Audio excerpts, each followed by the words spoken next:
It was a challenge. It's been a challenge that I've enjoyed, but it's had a few problems, but we've got over it the best way we could. And it was a challenge taken up by Paul, who was assisted in his task by one of the Trews Yard volunteers, Ed Wright. Underneath the boat. And work on the boat was soon well underway.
The building project at 3 to 5 St Anne Street played host to many interested visitors, including Mike Taylor, a former owner of the property, who was able to add some fascinating details about its previous lives.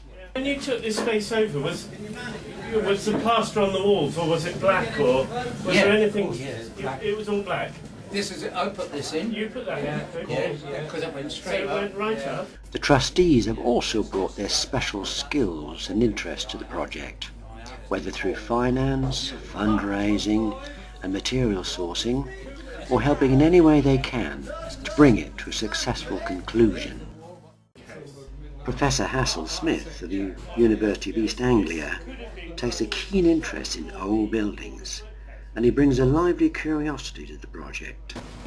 Boat builder Vic Pratt, who was the only apprentice ever taken on by the famous North End boat builders Warwick Brothers, lends his expertise to Paul Lake and the activity.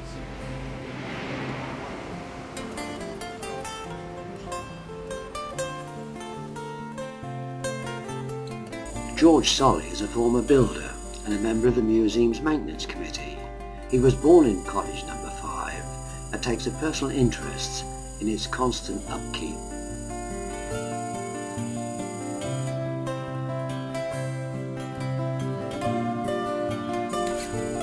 And he sailed on the activity as a boy, so he keeps a watchful eye on its restoration programme.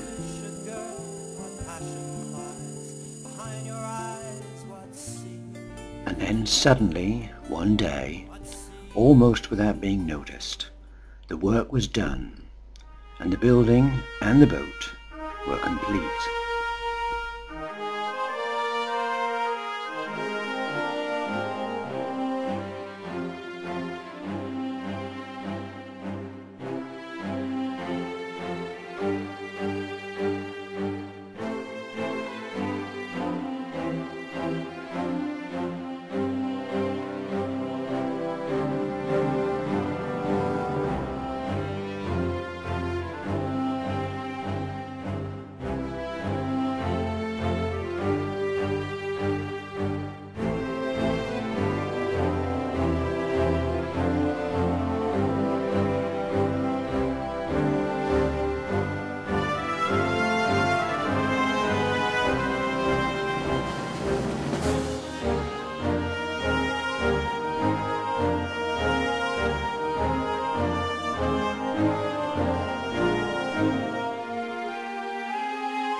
The museum extension was officially opened by Her Majesty the Queen and His Royal Highness the Duke of Edinburgh. The royal couple were given a warm welcome by the trustees, staff and volunteers.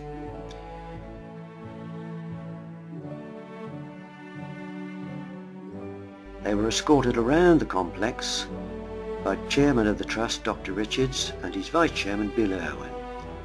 There they met and chatted with Pat Midgley, the museum's founder. They showed a great interest in all that they saw.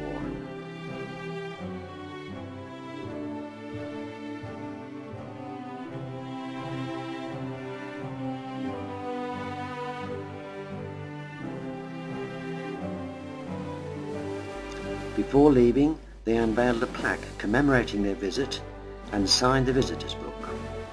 It was a wonderful tribute to an exciting project.